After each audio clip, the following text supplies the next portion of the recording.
മിശിഹായിൽ ഏറ്റവും സ്നേഹിക്കപ്പെട്ടവരെ, നാം ഇന്ന് നമ്മുടെ വിചിന്തനത്തിനായി എടുക്കുന്ന വിശുദ്ധ ഗ്രന്ഥഭാഗം വിശുദ്ധ ലൂക്കാ രചിച്ച സുവിശേഷം 12-ാം അധ്യായം 54 മുതൽ 56 വരെയുള്ള തിരുവചന ഭാഗങ്ങളാണ്.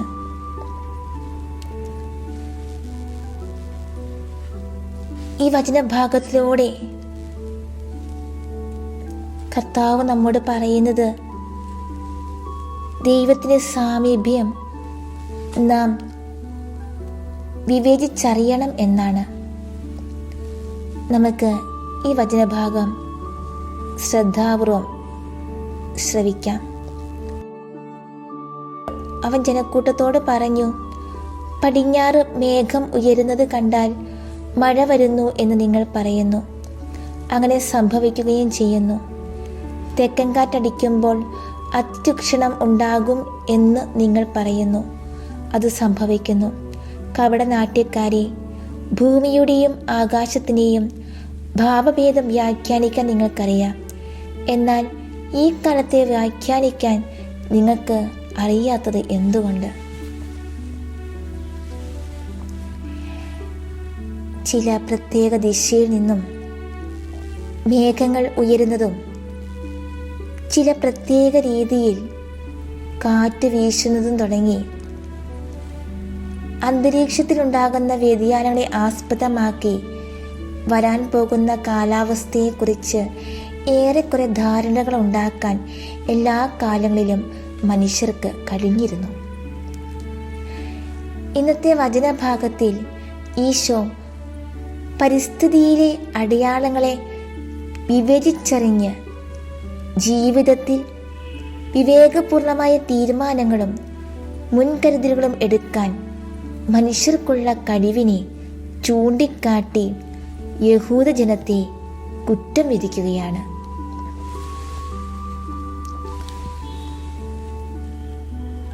വരാനിരിക്കുന്ന മിശിഹായെക്കുറിച്ച് പ്രവാചകന്മാരിലൂടെ ദൈവം ധാരാളം മുന്നറിയിപ്പുകൾ തൻ്റെ ജനത്തിന് നൽകിയിരുന്നു. ആ പ്രവചനങ്ങളുടെ എല്ലാം വ്യക്തവും കൃത്യവുമായ പൂർത്തീകരണമായിരുന്നു ഈശോയുടെ ജനനവും ജീവിതവും പ്രവർത്തനങ്ങളും. എന്നാൽ തങ്ങളുടെ കൺമുൻപിൽ നടക്കുന്ന കാര്യങ്ങൾ വ്യാഖ്യാനിച്ച് ഈശോ തന്നെയാണ് മിശിഹ എന്ന് തിരിച്ചറിയുന്നതിന് പകരം സുവിശേഷത്തിൻ്റെ പ്രകാശത്തെ കണ്ണുകളടച്ച് ഇല്ലാതാക്കാനാണ് അവർ തുനിഞ്ഞത്. അവരുടെ മധ്യേ ഉണ്ടായിരുന്ന ദൈവത്തെ തിരിച്ചറിയാൻ അവർ തയ്യാറായില്ല. തിരിച്ചറിവുകൾ ലഭിക്കുന്നതിനായി ദൈവം ചെയ്ത പ്രവൃത്തികളെ അംഗീകരിക്കുവാനോ അവിടുന്ന് വചനങ്ങളിലൂടെ നൽകിയ പ്രചോദനങ്ങൾ ഉൾക്കൊള്ളുവാനോ അവർക്കായില്ല. സൂര്യൻ എല്ലാവരുടെയും മേൽ പ്രകാശിക്കുന്നു. എന്നാൽ കാഴ്ചശക്തിയുള്ളവർ തങ്ങളുടെ കണ്ണുകളെ അന്ധമാക്കിയിട്ട് സൂര്യനില്ല എന്ന് വിളിച്ചു പറയുന്നു.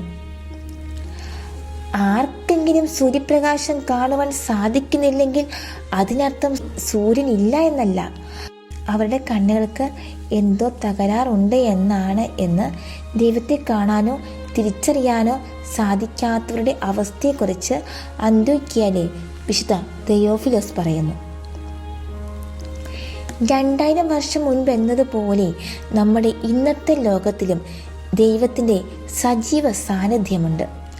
അടയാളങ്ങളെയും വചനങ്ങളെയും ശരിയായി വ്യാഖ്യാനിച്ച് നമ്മുടെ ഇടയിലെ ജീവിക്കുന്ന ദൈവത്തെ കണ്ടെത്തുവാൻ നമുക്കാവുന്നുണ്ടോ? നമ്മുടെ ജീവിതത്തിലെ ഓരോ നിമിഷത്തിലും നമ്മൾ ഈശോയെ കണ്ടുമുട്ടുന്നുണ്ട്. പക്ഷേ ഭൂരിഭാഗം അവസരങ്ങളിലും അവിടുത്തെ തിരിച്ചറിയാൻ നമുക്ക് കഴിയാതെ പോകുന്നു.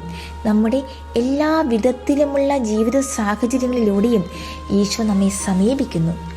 രോഗങ്ങളിലൂടെയും സഹനങ്ങളിലൂടെയും കുടുംബാംഗങ്ങളിലൂടെയും സുഹൃത്തുക്കളിലൂടെയും സഹപ്രവർത്തകരിലൂടെയും നമ്മുടെ ശ്രദ്ധയും സഹായം ആവശ്യമുള്ളവരെ കൂടെയും ഒക്കെ ദൈവം തൻ്റെ സാന്നിധ്യം നമ്മെ അറിയിക്കുന്നുണ്ട്. അവരിലൂടെയെല്ലാം നമ്മെ കൂടുതലായി അനുഗ്രഹിക്കാൻ ദൈവം ആഗ്രഹിക്കുന്നുണ്ട്. എന്നാൽ ആസക്തികളെ ചെറുത്തു നിൽക്കാനും തിന്മയിൽ നിന്നും അകന്നിരിക്കാനും എല്ലാ പ്രവൃത്തികളിലും ദൈവമഹത്വം ആഗ്രഹിക്കാനും കഴിയാതെ വരുമ്പോൾ നമ്മുടെ വിവേചന ശക്തിയിൽ വിള്ളലുകൾ വീഴുന്നു. നമ്മുടെ കാര്യങ്ങളിൽ മാത്രം വ്യാപൃതരായിരിക്കുന്നത് മൂലം നമ്മുടെ ചുറ്റുമുള്ളവരിലൂടെയും അവസ്ഥകളിലൂടെയും ഈശോ തന്നെ നമുക്ക് വെളിപ്പെടുത്തി തരുമ്പോൾ അത് വിവേചിച്ചറിയാൻ നമുക്ക് കഴിയാതെ പോകുന്നു. ഇത്തരമൊരവസ്ഥയിൽ ദൈവം നേരിട്ട് പ്രത്യക്ഷപ്പെട്ടാൽ പോലും വിശ്വസിക്കാൻ സാധിക്കാതെ വരുന്നു. എന്നിട്ട് അവിശ്വാസത്തെ നീതീകരിക്കാൻ അടയാളങ്ങൾ അന്വേഷിക്കുകയും ചെയ്യുന്നു. ദൈവത്തിൽ വിശ്വസിക്കുന്നതിന് യുക്തിക്ക് നിരക്കുന്ന അടയാളങ്ങളും തെളിവുകളും ആവശ്യമാണെന്ന് വാദിക്കുന്നവർ ദൈവത്തെ അവിടുത്തെ അനന്തമായ മഹത്വത്തിൽ നിന്നും അകറ്റി നിർത്തി കേവലം മാനുഷികമായ ചിന്തകളിലും ആശയങ്ങളിലും ഒതുങ്ങുന്ന ശക്തിയായി നിസ്സാരവത്കരിക്കാനാണ് ശ്രമിക്കുന്നത്. ഇതുകൊണ്ട് തന്നെയാണ് പരിശുദ്ധ കുർബാനയിൽ എഴുന്നള്ളിയിരിക്കുന്ന ജീവനുള്ള ഈശോമിശിഹായെ കാണുവാൻ ഒട്ടേറെ പേർക്ക് കഴിയാതെ പോകുന്നത്. എളിമയോടെയും ഹൃദയവിശുദ്ധിയോടെയും വിശ്വാസത്തിൻ്റെ കണ്ണുകളിൽ കൂടി ഈശോയെ കണ്ടെത്തുവാൻ നമുക്കാവണം. ഈശോയുടെ സാന്നിധ്യത്തിലാണ് നാം എന്ന തിരിച്ചറിവിന് മാത്രമേ നമ്മുടെ ജീവിതത്തിൽ പരിവർത്തനങ്ങൾ സൃഷ്ടിക്കുവാൻ സാധിക്കുകയുള്ളൂ. ആ തിരിച്ചറിവ് തന്നെയാണ് ക്രമേണ കാണപ്പെടുന്ന അടയാളങ്ങളായി രൂപാന്തരപ്പെട്ട് നമ്മുടെ വേദനകളിൽ ആശ്വാസവും രോഗങ്ങളിൽ സൗഖ്യവും പ്രശ്നങ്ങളിൽ പരിഹാരവും ഒക്കെയായി മാറുന്നത്. എല്ലാ സമയവും നമ്മോടൊപ്പം വസിക്കാൻ ആഗ്രഹിക്കുന്ന ഈശോയെ വിശ്വാസത്തിൻ്റെ കണ്ണുകളിൽ കൂടി കണ്ടെത്തുവാൻ കൃപയ്ക്കാൻ നമുക്ക് പ്രാർത്ഥിക്കാം. കർത്താവായ ഈശോയെ, അനുദിന ജീവിതത്തിൽ അങ്ങേ തിരിച്ചറിഞ്ഞ് ആദരിക്കാൻ അവിടുത്തെ പരിശുദ്ധാത്മാവിനെ നിറച്ച് എൻ്റെ ഹൃദയത്തെ വിശുദ്ധീകരിക്കണമേ. എല്ലാ കാര്യങ്ങളിലും അങ്ങയെ മഹത്വപ്പെടുത്തുവാൻ, നന്മ തിന്മകളെ വിവേചിച്ചറിയുവാൻ എന്നെ പഠിപ്പിക്കണമേ. എല്ലാറ്റിലും ഉപരിയായി അങ്ങയെ സ്നേഹിക്കുവാൻ, ബലഹീനതകളെ കീഴടക്കുവാനുള്ള ശക്തി നൽകി ഞങ്ങളെ അനുഗ്രഹിക്കണമേ എന്ന് നമുക്ക് ഈശോയോട് തീഷ്ണമായി പ്രാർത്ഥിക്കാം. അതിനായി നല്ല തമ്പുരാൻ നമ്മെ ഓരോരുത്തരെയും അനുഗ്രഹിക്കട്ടെ. പിതാവും പുത്രനും പരിശുദ്ധാത്മാവുമായ ത്രിയേക ദൈവമേ, അങ്ങയുടെ അനന്ത യോഗ്യതയിൽ ആശ്രയിച്ചുകൊണ്ട് ഞങ്ങളിതാ തിരുസന്നിധിയിലായിരുന്നു കൊണ്ട് അങ്ങേ ആരാധിക്കുന്നു, സ്തുതിക്കുന്നു, മഹത്വപ്പെടുത്തുന്നു. ദിവ്യകാരുണ്യനാഥ,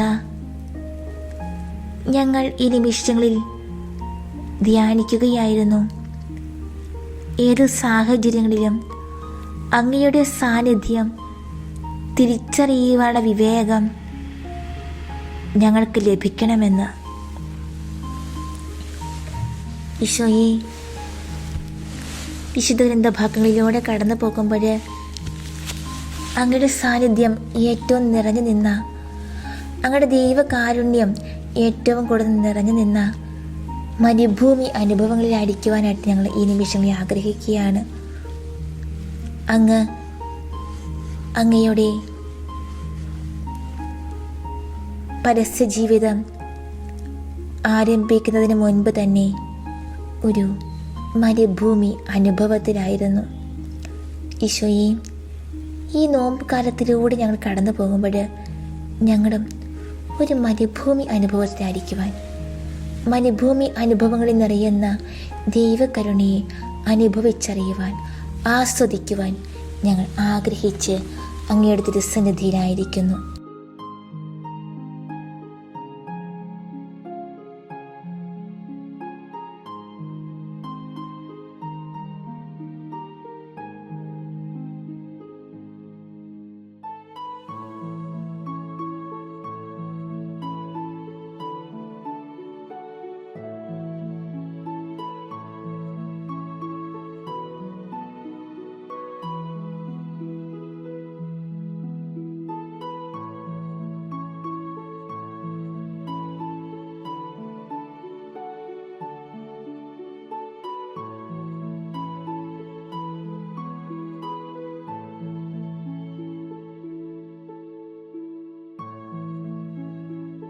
ഇസ്രായേലിൻ്റെ ചരിത്രം മരുഭൂമിയുടെ ചരിത്രമായിരുന്നു.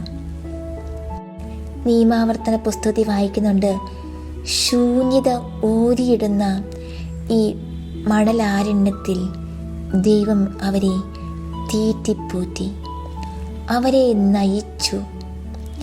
മന്നയും കാടപ്പക്ഷിയും നൽകി അവരെ നയിച്ച ദൈവത്തിൻ്റെ മഹത്വത്തിൻ്റെ കരം മരുഭൂമിയിൽ അവർ കണ്ടു. ലോകത്തിൽ ഒരിടത്തും ഒരു ജനതയുടെ ഇടയിലും നടന്നിട്ടില്ലാത്ത തരം അത്ഭുതങ്ങൾ പ്രവർത്തിച്ച് കൂടെ നിന്ന് നയിക്കുന്ന ഒരു ദൈവത്തെ ഇസ്രായേൽ സമൂഹം തൊട്ടറിഞ്ഞു, അനുഭവിച്ചു. ദിവ്യകാരുണ്യനാഥ,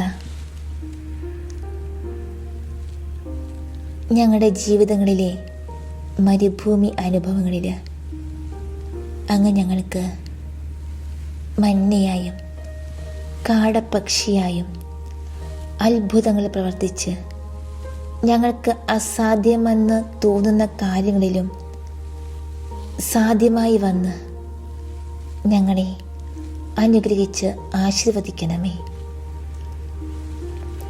അതിനായി ദാഹിച്ച് തിരുസന്നിധിയിൽ ഞങ്ങൾ ആയിരിക്കുന്നു.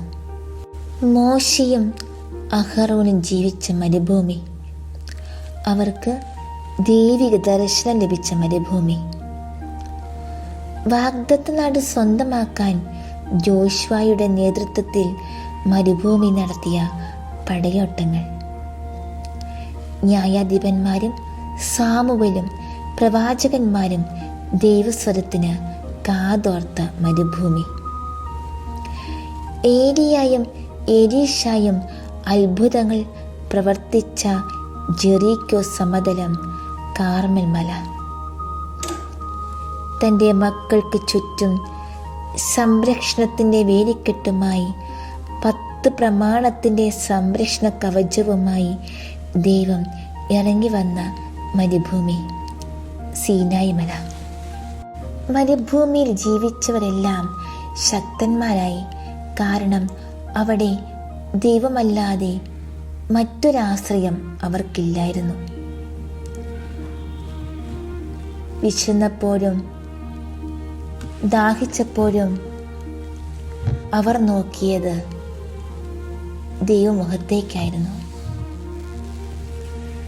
വീശിയടിക്കുന്ന ശീതക്കാറ്റിലും ചുട്ടുപൊള്ളിക്കുന്ന ഉഷ്ണക്കാറ്റിലും അവർ ദൈവസ്വരം തിരിച്ചറിഞ്ഞു.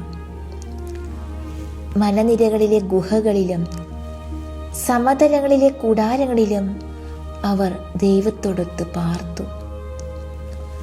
ഒന്നും ഭക്ഷിക്കാനില്ലാത്തപ്പോഴും അവർ ദൈവത്തിൽ ആഴമായി ശരണപ്പെട്ടു, പ്രത്യാശയർപ്പിച്ചു. എനിക്ക് ഭക്ഷിക്കാൻ കിട്ടും എന്ന പദം ഉപയോഗിക്കുന്നത് തന്നെ ഈ ഒരർത്ഥത്തിലാണ്.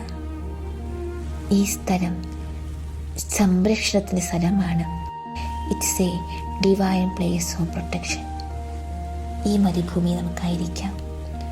ചുട്ടുപൊള്ളുന്ന മരുഭൂമി, ഉഷ്ണക്കാറ്റ് വീശുന്ന മരുഭൂമി,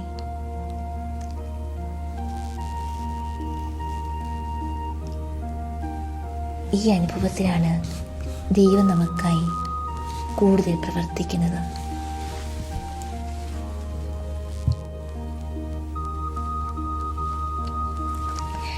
സ്നാപകനിലെ പ്രവാചകൻ രൂപപ്പെട്ടത് മരുഭൂമിയിലാണ്. ഈശോയും പരീക്ഷകളെ അതിജീവിക്കാൻ മരുഭൂമിയിലെത്തി. അബ്രാഹവും ഇസഹാക്കും യാക്കോബും ഒക്കെ ജീവിച്ച് കടന്നുപോയ മരുഭൂമിയിൽ ഈശോയെ ഞങ്ങൾ ആഗ്രഹിക്കുകയാണ്. അങ്ങയുടെ സ്വരത്തിന് മാത്രം കാതോർത്ത്, അങ്ങയുടെ കരം മാത്രം മുറുകെ പിടിച്ച് മരുഭൂമിയിലെ വന്യതയും ഭീകരതയും ശാലീനതയും സ്വച്ഛതയും മാറി മാറി പുണരുന്ന ഈ നോമ്പ് കാലത്തിലൂടെ ഒരു തീർത്ഥയാത്ര പോകുവാൻ ഈശോയെ ഈ നിമിഷം അങ്ങ് ഞങ്ങളോട് പറയുകയാണ്, ഈ മരുഭൂമിയിൽ, ഈ നോമ്പുകാലമാകുന്ന മരുഭൂമിയിൽ നീ ഒരിക്കലും ഒറ്റയ്ക്കല്ല. നിന്നെ രക്ഷിക്കാൻ ഞാൻ നിന്നോടൊപ്പമുണ്ട്. ആ സ്വരം നമുക്ക് ശ്രവിക്കാം പ്രിയമുള്ളവരെ. നിന്നെ രക്ഷിക്കാൻ ഞാൻ നിന്നോടൊപ്പമുണ്ട്. പൂർവപിതാക്കന്മാരെയും പ്രവാചകന്മാരെയും ഒക്കെ മരുഭൂമിയിലേക്ക് നയിച്ച ദൈവം തന്നെയാണ് ഇന്ന് ഈ തിരുവോസ്തിയിൽ എഴുന്നള്ളിയിരിക്കുന്നത്. നമ്മുടെ ജീവിത മരുഭൂമിയുടെ പാധേയമാകാൻ സ്വന്തം ശരീര രക്തങ്ങൾ പങ്കുവെച്ച് നൽകുന്ന സ്വർഗീയ മന്ന വർഷിക്കുന്ന ഈശോയ്ക്കൊപ്പം നമുക്കും ഇരിക്കാം. ഈശോയുടെ സ്നേഹം ഈ മരുഭൂമിയിൽ, ശൂന്യതയിൽ, വേദനയിൽ, നിസ്സഹായതയിൽ നമ്മിൽ കനിഞ്ഞിറങ്ങും.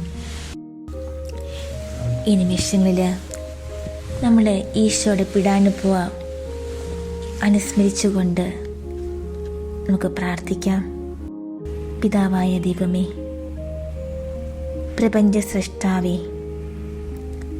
മനുഷ്യനെ പുരുഷനും സ്ത്രീയുമായി സൃഷ്ടിച്ച് അവന് മറ്റ് വസ്തുക്കളുടെ മേൽ എല്ലാ അധികാരവും നൽകിയ അങ്ങേ ഞങ്ങൾ ആരാധിക്കുകയും സ്തുതിക്കുകയും മഹത്വപ്പെടുത്തുകയും ചെയ്യുന്നു.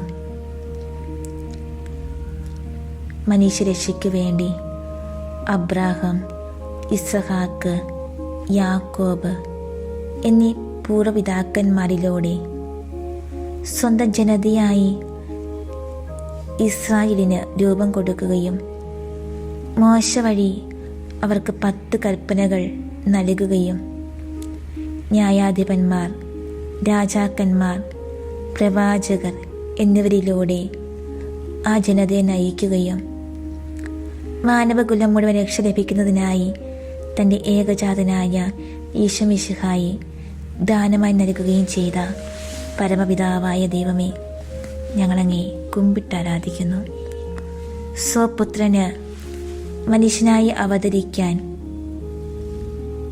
പാപമാലിന്യമേശാത്ത കന്യകാമറിയത്തെ തിരഞ്ഞെടുത്ത് സഹരക്ഷകയും ഞങ്ങൾക്ക് അമ്മയുമായി തന്ന ദൈവമേ, ഞങ്ങളങ്ങേക്ക് നന്ദി പറയുന്നു. പുത്രനായ ദൈവമേ, എളിയവരിൽ എളിയവനായി, ദരിദ്രരിൽ ദരിദ്രനായി, പിറക്കുവാനൊരു ഇടം കിട്ടാതെ ബെത്ലഹേമിലെ ഒരു കാലിത്തൊഴുത്തി വന്നു പിറന്ന രാജാതിരാജനായ അങ്ങേ ഞങ്ങൾ ആരാധിക്കുന്നു. പരസ്യ ജീവിതത്തിൻ്റെ ആരംഭത്തിൽ സ്നാപക യോഹന്നാനിൽ നിന്നും സ്നാനം സ്വീകരിച്ച്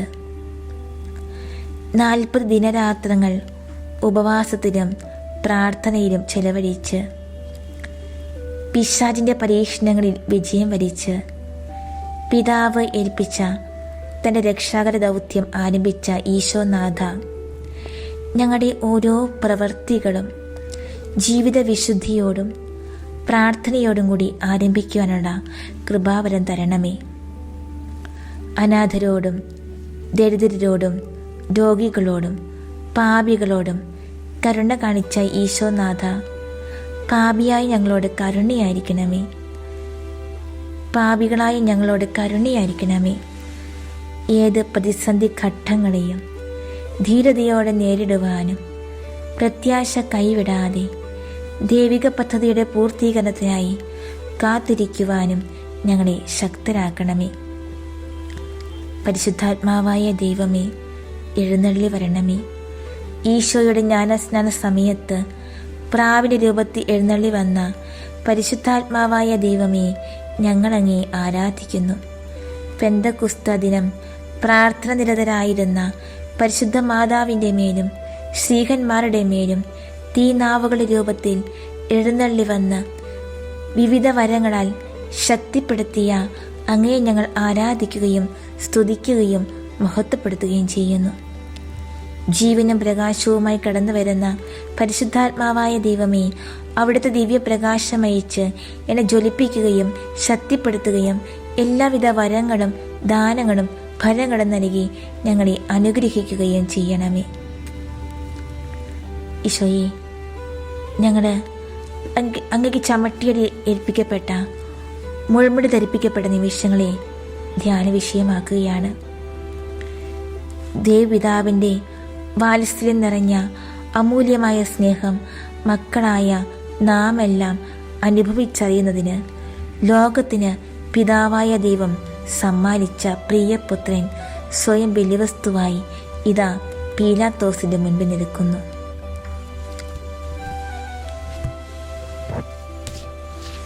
ചുറ്റും നിൽക്കുന്നത് ആരൊക്കെയാണ്? പുരോഹിത പ്രമുഖരും ജനപ്രമാണികളും നിയമജ്ഞരും ന്യായാധിപ സംഘം മുഴുവനും ചേർന്ന ഒരു വലിയ ജനസമൂഹം.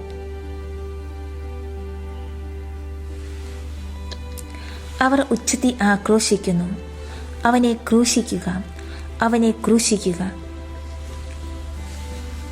തൻ്റെ അടിമ ശിഷ്യർ എവിടെ?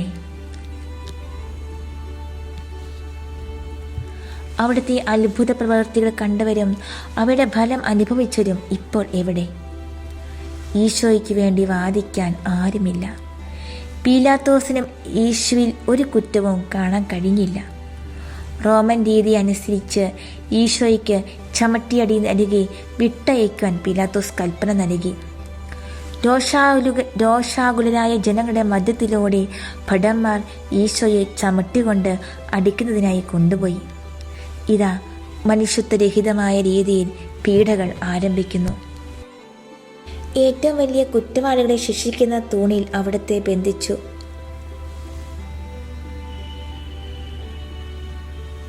കഠിനഹൃദയരായ 6 മല്ലന്മാരിൽ 2 പേർ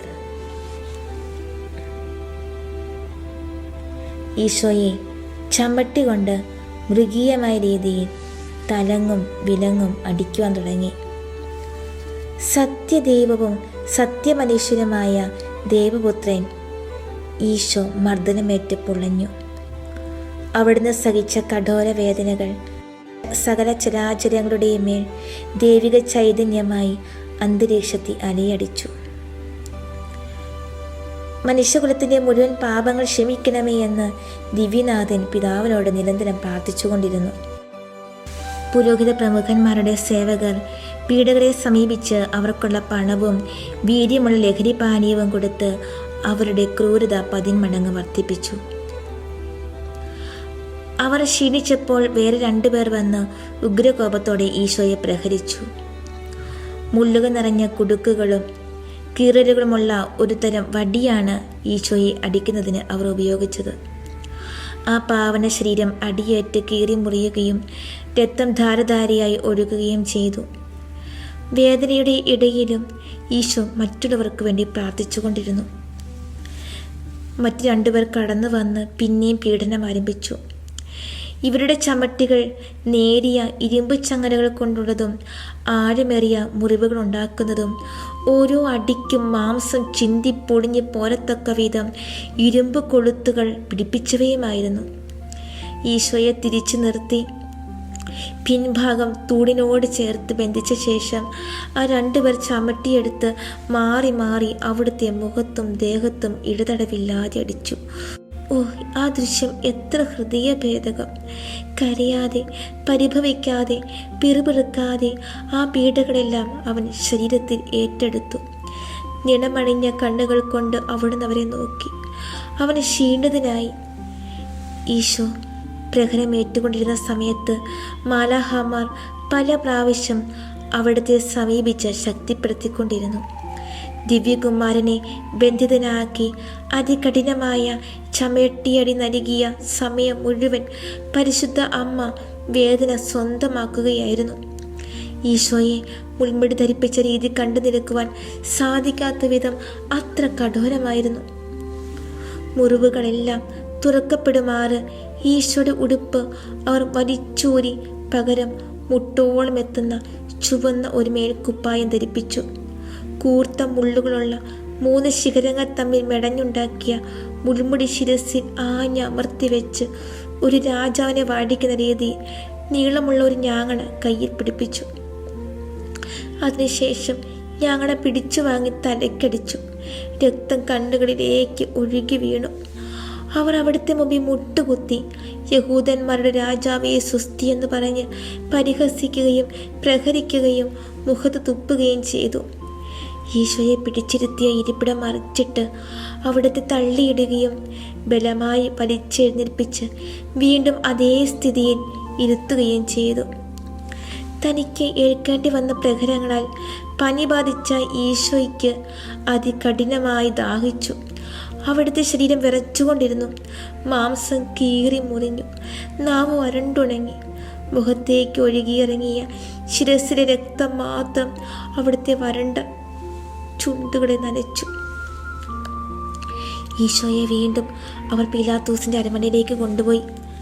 മർദ്ദനങ്ങളുടെ ആധിക്യത്താൽ ശരീരം മുഴുവൻ മുറിപ്പെട്ട് ഉണങ്ങിയ രക്തക്കട്ടികൾക്ക് മീതെ ചെന്നീരൊലിച്ച് നടുവടഞ്ഞ് ഒരു വൃദ്ധൻ്റേതുപോലെ ഈശോയെ കണ്ടപ്പോൾ പീലാത്തോസ് ഒന്ന് ഞെട്ടി. മനമിഴക്കുന്നതും ഹൃദയഭേദകവുമായ ആ കാഴ്ച കണ്ട് ജനം നടുങ്ങി. ഇവിടെയും നിശബ്ദത. ക്ഷീണിതനായ ഈശോ മുൾമുടി ധരിച്ച് ശിരസ്സുയർത്തി ആവേശഭരിതരായി നിൽക്കുന്ന ജനക്കൂട്ടത്തിന് നേരെ നോക്കി. പീലാത്തോസ് ഈശോയെ ചൂണ്ടിക്കാണിച്ചുകൊണ്ട് ജനക്കൂട്ടത്തോട് പറഞ്ഞു, ഇതാ മനുഷ്യൻ. പുരോഹിത പ്രമുഖന്മാരും അവരുടെ അനുയായികളും വിരോധത്തോടും വെറുപ്പോടും വിളിച്ചു പറഞ്ഞു, അവനെ ക്രൂശിക്കുക, അവനെ ക്രൂശിക്കുക. ഈശോയുടെ പീഡാസഹനവുമായി ബന്ധപ്പെട്ട് യേശുപ്രവാചകൻ പറയുന്നത് ഇപ്രകാരമാണ്: അടിച്ചവർക്ക് പുറവും താടിമീശ പറിച്ചവർക്ക് കവിളുകളും അവൻ കാണിച്ചു കൊടുത്തു. നിന്ദയിൽ നിന്നും തുപ്പലിൽ നിന്നും ഞാൻ മുഖം തിരിച്ചില്ല. ദൈവമായ കർത്താവ് എന്നെ സഹായിക്കുന്നതിനാൽ ഞാൻ പതറുകയില്ല. ഞാൻ എൻ്റെ മുഖം ശിലാതുല്യമാക്കി. എനിക്ക് ലജ്ജിക്കേണ്ടി വരികയില്ലെന്ന് ഞാൻ അറിയുന്നു. എനിക്ക് നീതി നടത്തിത്തരുന്നവൻ എൻ്റെ അടുത്തുണ്ട്. അവനെ കണ്ടവർ അമ്പരന്ന് പോയി. മനുഷ്യനെന്ന് തോന്നാത്ത വിധം അവൻ വിരൂപനായിരിക്കുന്നു. അവൻ മനുഷ്യരാൽ നിന്ദിക്കപ്പെടുകയും ഉപേക്ഷിക്കപ്പെടുകയും ചെയ്തു. അവൻ വേദനയും ദുഃഖവും നിറഞ്ഞവനായിരുന്നു. അവനെ കണ്ടവർ മുഖം തിരിച്ചു കളഞ്ഞു. അവൻ നിന്ദിക്കപ്പെട്ടു, നാം അവനെ ബഹുമാനിച്ചതുമില്ല. നമ്മുടെ വേദനകളാണ് യഥാർത്ഥത്തിൽ അവൻ വഹിച്ചത്, നമ്മുടെ ദുഃഖങ്ങളാണ് അവൻ ചുമന്നത്. എന്നാൽ ദൈവം അവനെ പ്രഹരിക്കുകയും ശിക്ഷിക്കുകയും ദണ്ഡിപ്പിക്കുകയും ചെയ്തെന്ന് നാം കരുതി. നമ്മുടെ അതിക്രമങ്ങൾക്ക് വേണ്ടി അവൻ മുറിവേൽപ്പിക്കപ്പെട്ടു, നമ്മുടെ അകൃത്യങ്ങൾക്ക് വേണ്ടി ക്ഷതമേൽപ്പിക്കപ്പെട്ടു. അവൻ്റെ മേലുള്ള ശിക്ഷ നമുക്ക് രക്ഷ നൽകി. അവൻ്റെ ക്ഷതങ്ങളെ നാം സൗഖ്യം പ്രാപിച്ചു. ആടുകളെപ്പോലെ നാം വഴിതെറ്റിപ്പോയി. നാം ഓരോരുത്തരും സ്വന്തം വഴിക്ക് പോയി. നമ്മുടെ അകൃത്യങ്ങൾ കർത്താവ് അവൻ്റെ മേൽ ചുമത്തി. അവൻ മർദ്ദിക്കപ്പെടുകയും പീഡിപ്പിക്കപ്പെടുകയും ചെയ്തു. എങ്കിലും അവൻ ഉരിയാടിയില്ല. കൊല്ലാൻ പോകുന്ന കുഞ്ഞാടിനെ പോലെയും രോമം കത്തിരിക്കുന്നവരെ മുമ്പിൽ നിൽക്കുന്ന ചെമ്മരിയാടിനെ പോലെയും അവൻ മൗനം പാലിച്ചു. മർദ്ദനത്തിനും ശിക്ഷാവിധിക്കും അധീനനായി അവൻ എടുക്കപ്പെട്ടു. എൻ്റെ ജനത്തിൻ്റെ പാവനിമിത്തമാണ് അവൻ പീഡനമേറ്റ് ജീവിക്കുന്നവരുടെ ഇടയിൽ നിന്ന് വിച്ഛേദിക്കപ്പെട്ടതെന്ന് അവൻ്റെ തലമുറയിൽ ആര് കരുതി? അവൻ ഒരു അതിക്രമവും ചെയ്തില്ല. അവൻ്റെ വായിൽ നിന്നും വഞ്ചന പുറപ്പെട്ടുമില്ല. നമുക്ക് ഈ നിമിഷങ്ങളിൽ എല്ലാ ദമ്പതികളെ സമർപ്പിക്കുകയാണ് ഇന്ന ദിവസം. ദാമ്പത്യ ജീവിതം അനുഗ്രഹിക്കപ്പെടുവാനായിട്ട് തിരുവചനത്തിൻ്റെ അഭിഷേകം എല്ലാ ദമ്പതികളിലും നിറയുന്നതിനായി നമുക്ക് ഈ നിമിഷങ്ങളിൽ പ്രാർത്ഥിക്കാം. ഉൽപ്പത്തി 2:18 ദൈവമായ കർത്താവ് അരുളി ചെയ്തു, മനുഷ്യൻ ഏകനായിരിക്കുന്നത് നന്നല്ല, അവന് ചേർന്ന ഇണയെ ഞാൻ നൽകും. കർത്താവായ ദൈവമേ, ഈ തിരുവചനത്തിൻ്റെ അനന്തശക്തിയാൽ എല്ലാ ദമ്പതികളുടെയും ദാമ്പത്യ ജീവിതം സ്നേഹത്തിലും സമാധാനത്തിലും സന്തോഷപൂരിതമാക്കണമേ. 2 സാമുവേൽ 7:29 അടിയൻ്റെ കുടുംബം അങ്ങയുടെ മുൻപിൽ നിന്ന് ഒരിക്കലും മാറിപ്പോകാതിരിക്കേണ്ടതിന് അതിനെ അനുഗ്രഹിക്കുവാൻ തിരുവുള്ളമാകണമേ. ദൈവമായ കർത്താവേ, അങ്ങ് വാഗ്ദാനം ചെയ്തിരിക്കുന്നു, അവിടുത്തെ അനുഗ്രഹത്താൽ അടിയൻ്റെ കുടുംബം എന്നേക്കും അനുഗ്രഹീതമാകും. കർത്താവായ ദൈവമേ, ഈ തിരുവചനത്തിനെ അനന്തശക്തിയാൽ എല്ലാ ദമ്പതികളുടെയും ദാമ്പത്യ ജീവിതം സ്നേഹത്തിലും സമാധാനത്തിലും സന്തോഷപൂരിതമാക്കണമേ.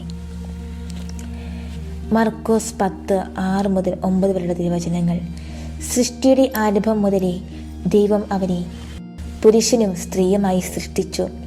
ഈ കാരണത്താൽ പുരുഷൻ പിതാവിനെയും മാതാവിനെയും വിടുകയും അവർ ഇരുവരും ഒരു ശരീരമായി തീരുകയും ചെയ്യും.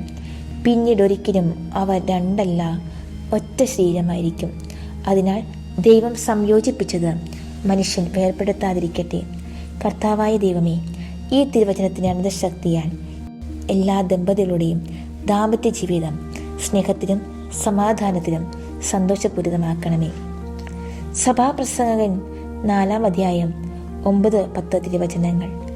2 പേർ ഒരാളേക്കാൾ മെച്ചമാണ്. കാരണം അവർക്ക് ഒരുമിച്ച് കൂടുതൽ ഫലപ്രദമായി അധ്വാനിക്കാൻ കഴിയും. അവരിൽ ഒരുവൻ വീണാൽ അവരിനെ താങ്ങാൻ കഴിയും. ഒറ്റയ്ക്കിരിക്കുന്നവൻ വീണാൽ താങ്ങാൻ ആരുമില്ല. അവൻ്റെ കാര്യം കഷ്ടമാണ്. കർത്താവായ ദൈവമേ, ഈ തിരുവചനത്തിൻ്റെ അനന്തശക്തിയാൽ എല്ലാ ദമ്പതികളുടെയും ദാമ്പത്യ ജീവിതം സ്നേഹത്തിലും സമാധാനത്തിലും സന്തോഷപൂർണ്ണമാക്കണമേ. എഫേസ്യസ് 4:2 പൂർണ്ണമായ വിനയത്തോടും ശാന്തതയോടും ദീർഘക്ഷമയോടും കൂടി നിങ്ങൾ സ്നേഹപൂർവ്വം അന്യോന്യം സഹിഷ്ണുതയോടെ വർത്തിക്കുവിൻ. എഫേസ്യസ് 5:33 നിങ്ങളിൽ ഓരോ വ്യക്തിയും തന്നെപ്പോലെ തന്നെ ഭാര്യയെ സ്നേഹിക്കണം. ഭാര്യയാകട്ടെ ഭർത്താവിനെ ബഹുമാനിക്കുകയും വേണം. കർത്താവായ ദൈവമേ, ഈ തിരുവചനത്തിൻ്റെ അനന്തശക്തിയാൽ എല്ലാ ദമ്പതികളുടെയും ദാമ്പത്യ ജീവിതം സ്നേഹത്തിലും സമാധാനത്തിലും സന്തോഷപൂരിതമാക്കണമേ. പ്രഭാഷകൻ 26:3 ഉത്തമയായ ഭാര്യ മഹത്തായ അനുഗ്രഹമാണ്. കർത്താവിനെ ഭയപ്പെടുന്നവർക്ക് ലഭിക്കുന്ന ദാനങ്ങളിൽ ഒന്നാണവൾ. ജോഷുവ 24:15 ഞാനും എൻ്റെ കുടുംബവും കർത്താവിനെ സേവിക്കും. കർത്താവായ ദൈവമേ, ഈ തിരുവചനങ്ങളുടെ അനന്തശക്തിയാൽ എല്ലാ ദമ്പതികളുടെയും ദാമ്പത്യ ജീവിതം സ്നേഹത്തിലും സമാധാനത്തിലും സന്തോഷപൂരിതമാക്കണമേ. പൗലോസ്ലീഹ കൊരിന്ഥോസ്യ സഭയ്ക്ക് എഴുതിയ 1-ാം ലേഖനം 7-ാം അധ്യായം 10-14 തിരുവചനങ്ങൾ. വിവാഹിതരോട് ഞാൻ കൽപ്പിക്കുന്നു, ഞാനല്ല കർത്താവ് തന്നെ കൽപ്പിക്കുന്നു, ഭാര്യ ഭർത്താവിൽ നിന്ന് വേർപിരിയരുത്. എന്തെന്നാൽ അവിശ്വാസിയായ ഭർത്താവ് ഭാര്യ മുഖേനയും അവിശ്വാസിനിയായ ഭാര്യ ഭർത്താവ് മുഖേനയും വിശുദ്ധീകരിക്കപ്പെടുന്നു. കർത്താവായ ദൈവമേ, ഈ തിരുവചനത്തിൻ്റെ അനന്തശക്തിയാൽ എല്ലാ ദമ്പതികളുടെയും ദാമ്പത്യ ജീവിതം സ്നേഹത്തിലും സമാധാനത്തിലും സന്തോഷപൂരിതമാക്കണമേ. പത്രോസ്ലീഹ എഴുതിയ 1-ാം ലേഖനം 4-ാം അധ്യായം 8-ാം തിരുവചനം.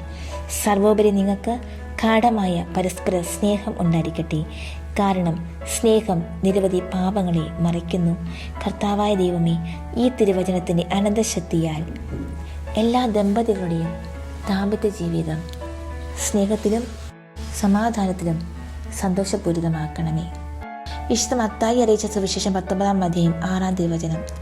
തന്മൂലം പിന്നീടൊരിക്കലും അവ രണ്ടല്ല ഒറ്റ ശരീരമായിരിക്കും. ആകയാൽ ദൈവം യോജിപ്പിച്ചത് മനുഷ്യൻ വേർപെടുത്താതിരിക്കട്ടെ. കർത്താവായ ദൈവമേ, ഈ തിരുവചനത്തിൻ്റെ അനന്തശക്തിയാൽ എല്ലാ ദമ്പതികളുടെയും ദാമ്പത്യ ജീവിതം സ്നേഹത്തിലും സമാധാനത്തിലും സന്തോഷപൂരിതമാക്കണമേ. നമുക്ക് നിമിഷങ്ങളിൽ നന്ദി നിറഞ്ഞ ഹൃദയത്തോടെ തിരുസന്നിധിയിലായിരുന്നു കൊണ്ട് നമ്മുടെ എല്ലാ ആഗ്രഹങ്ങളെയും നിയോഗങ്ങളെയും ദിവ്യകാരണ സന്നിധിയിലേക്ക് സമർപ്പിക്കാം. ഇന്ന് പ്രത്യേകമായി വിശുദ്ധ യൗസേപ്പ് പിതാവിൻ്റെ തിരുനാൾ ആഘോഷിക്കുന്ന നിമിഷത്തിൽ ആ വന്ധ്യപിതാവിൻ്റെ മാധ്യസ്ഥ നമുക്ക് യാചിക്കാം. യൗസേപ്പ് പിതാവിനെ പോലെ നിശബ്ദനായി ദൈവഹിതത്തിന് നമ്മെ തന്നെ വിട്ടുകൊടുക്കുവാൻ അനുഗ്രഹം നൽകണമേ എന്ന് ആഗ്രഹിക്കാം, പ്രാർത്ഥിക്കാം. ദിവ്യകാരണനാഥൻ്റെ പക്കലേക്ക് നമ്മളെ പൂർണ്ണമായി സമർപ്പിക്കാം.